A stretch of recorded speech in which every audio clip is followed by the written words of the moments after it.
When I think about gaming, I think about leisure time, killing time, passing the time away. But when I think about homework, I think about putting your nose to the grindstone, crunching numbers. When I heard Marty Schultz was investigating the idea of creating another company that would combine gaming and education, like a Reese's Peanut Butter Cup. Hey, you got gaming in my education. No, you got education in my gaming. I had to invite him down to the Blind Abilities studio to share with you all what he's been working on, what he's got planned, and why he's doing this. And you can find more podcasts with the blindness perspective on the web at www.blindabilities.com. Follow us on Twitter at blindabilities and download the free Blind Abilities app from the App Store and the Google Play Store. That's 2 words, Blind Abilities. And you can enable the Blind Abilities skill on your Amazon device just by saying, "Hey lady, enable Blind Abilities." Welcome to Blind Abilities. I'm Jeff Thompson. And Marty Schultz, I want to thank you very much for taking the time and coming down to Blind Abilities and sharing with our listeners your plans for combining education and gaming. Marty, thanks for being here. How are you doing? I'm doing great. Thanks for inviting me. You bet. There's been a lot of talk out there. I mean, all your games are out there. And now you're talking about the educational field for your games. Can you talk about that a little bit? Sure. My partners and I have a background in understanding what school districts need in their special ed department in providing products and curriculum for students from a company that we started about 15 years ago. And I've been working with BlindFold Games for about the past 4 years. So we thought maybe we should look at applying some of the games to working with curriculum to students from pre-K up through 12 who have visual impairments, and then also see if we can apply the same gaming concept to students with auditory perception issues or students with ADHD that are actually really being limited by something along an auditory or visual imbalance in their cognitive processing. My first step in doing this was to first determine, is there a need? Because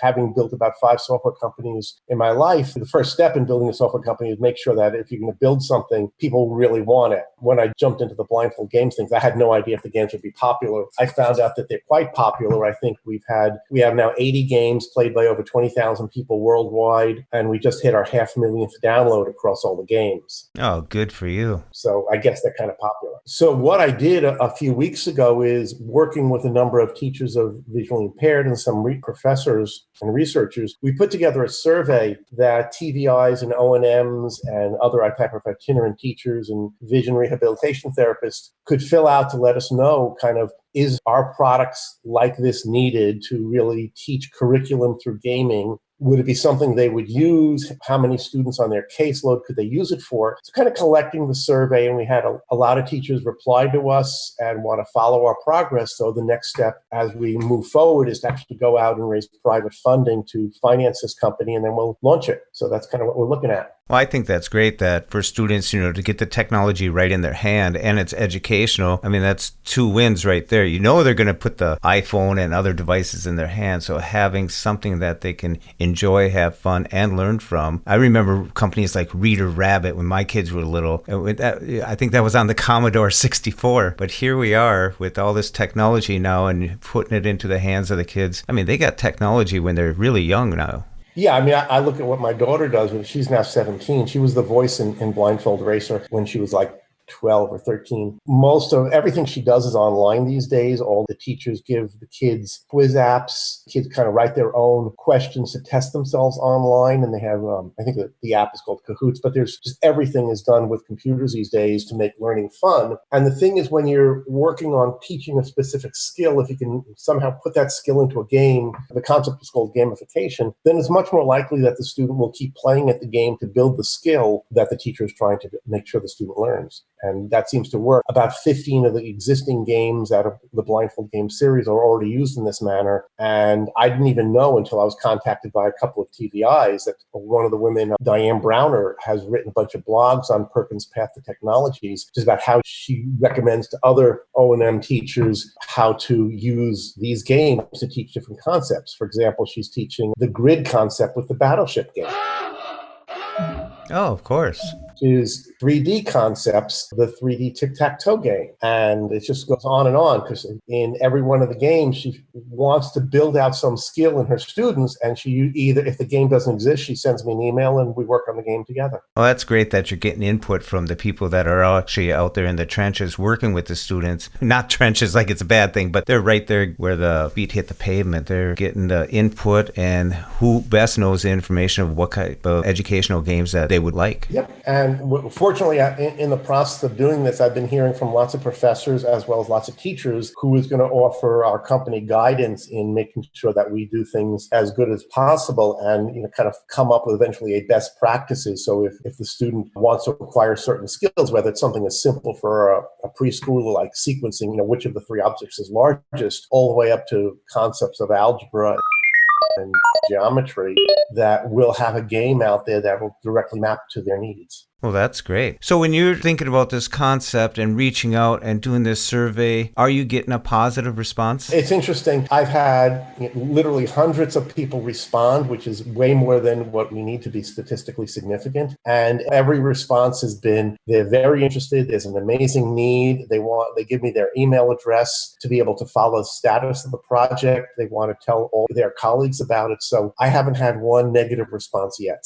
How did you start with technology? I mean, obviously, you've been doing this, you said 4 years, and iPhone's been around for a while. What were you doing before that? How did you get into the language of the iPhone app? Well, I've always been working with computers since I was in high school, and I'm at an age where I could retire, but I get bored retiring. When the iPhone came out, I decided, since I learned how to program most of the other computers before that, I figured I'd learn how to program on the iPhone, and I think I wrote some app that as a joint project with, I think, a teacher I was living in Miami. I wanted to learn how to salsa dance. I told my salsa instructor, I'll build this app for free because I want to learn how to do it if you want an app. And I ended up learning how to build an app that way, just because I knew how to program, which is a matter of programming in a different language. And then we came out with a couple of other apps after that and helped people make a couple of apps. And then along came this idea to do the birthday wish list. But I've been working with computers easily for over 40 years and building apps and other types of software. What got you interested in the blindness community for your apps? The community found me because after we did the wish to list app and we set up the app club again for me to teach the kids how to do the app design, they wanted to build a game. And I said, okay, I'm okay with building a game and putting my nights and evenings into doing the programming on this game, but let's do a game different from all the other games in the App Store. And I said, let's do something that doesn't need the screen. And then we brainstormed for a while, these 4th, 5th, and 6th graders, and came up with the idea of let's do a driving game for blind people. And at that point, I had never met anyone who was visually impaired, but we kind of winged it and did the best we could. I remember setting up 2 of the students there, a boy and a girl. I put the boy in the middle of the room, and I told him, make a sound like a cow. And I put a blindfold on the girl and put her in the other side of the room. And I said, okay, you have to walk up to the boy with the blindfold on, not touch him, and then continue walking to the other side of the room. And as she was walking, the boy was going, moo, moo. So the girl was using her hearing to get close to the boy and then walk around him and continue to the wall. That taught the kids the whole concept of using sound to locate where you are. And from there, we started designing BlindFold Racer, which is now a 65-level game where you start off driving with your ears instead of your eyes, using your iPhone as a steering wheel. Once I put that out into the Apple App Store, it jumped to the top of the accessibility games. I started hearing from visually impaired people across the world, and they kept coming up with more and more ideas of other games to build. So in my spare time, I would do like a new game every month or two. And here we are, with 80 games like 4 years later. Thank God we got spare time for Marty Schultz. Well, thanks. But I mean, what I get out of this actually is the thank yous I receive every day. The games aren't designed to make a lot of money, and they certainly don't make a lot of money when you're selling a game that has an upgrade between $3 and $5 in a very small community, of which most of the community is on fixed income. You don't have an expectation of making a lot of money. It basically pays for the marketing of the games. But I do get a lot of thank yous, and I really appreciate that. Oh, that's great. Well, I'm really excited about the educational component that you're going to be building and building a new company for this. I like how you've reached out to the community, and it might get its own legs if all the people keep coming together and giving ideas and getting the focus out there for this. Yeah, I'm hearing from a lot of the people on my mailing list know a teacher or a vision rehabilitation therapist, so they're passing the word around. So if any of your listeners knows anyone who provides these type of services to students, really, jump on my blog, which is blindfoldgames.org, and in there will be the survey. And if they could fill out the survey, that just gives us more data, and we'll keep the teachers up to speed on where we are and ask them for what their priorities are, what kind of lessons they want us to attack first in terms of delivering the curriculum through games. Well, I was really excited when I saw the educational component. I saw the Twitter light up about it. And then David Andrews up here in Minnesota put out a notice to all the TBIs and teachers in the Department of Education up here. So the word is getting out. It's very hard to get word out in this community. I've been fortunate enough that I guess enough people like the games that they share the stories, but it's been a challenge. I don't think if I hadn't been doing this for 4 years, it would be much harder. Well, it seems like in the educational area, we do job insights and we focus on, voc rehab. And when the word games comes up, it's like, but you're tying the educational, the component with games, and that seems like a good fit right there. Well, the only way you're going to get a student to really practice at something is to make it fun. I mean, it's true for adults as well. The idea of gaming into adult education or corporate education start to happen more and more, but especially for kids, who wants to sit around and, spend all day reading the same chapter over and over again, doing these exercises when you can play a game and have it teach you the same thing. Well, Marty, is there any message you would like to send all our listeners? Again, if they know somebody who is a teacher in this type of field or applies services for anywhere from pre-K up through 18 or 21, still pre-college, and they have any sort of input that they want to do, or they want to track it, or they can fill out the survey, that we'd really appreciate it. And as for Blindfold Games, you mentioned that there could be a new challenge coming up. Yes. Like I said, we'll probably do another blindfold challenge, either using Blindfold Racer or Blindfold Bowling, the two most popular games of the whole series. Tens of thousands of players. Well, I suggest that all the listeners stay tuned to Blindfold Games. You want to give your information one more time on Twitter? Sure. If anyone wants to reach me, it's marty@blindfoldgames.org. You can visit our blog, which is blindfoldgames.org, and they can follow me on Twitter, which is @blindfoldgames. All right, we'll get this out there, and looking forward to hearing more about your educational games, the challenges, and all that you're doing. Thank you very much for doing what you do, Marty. Hey, thanks for inviting me. All right. Bye-bye. All right. Well, there you have it, straight from Marty Schultz himself, the creator and developer of Blindfold Games. Soon, you'll be able to play games and get schooled at the same time. And thank you, Chichow, for your beautiful music. You can follow Chichow on Twitter @LChichow. And as always, I want to thank you all for listening. We hope you enjoyed. And until next time, bye-bye.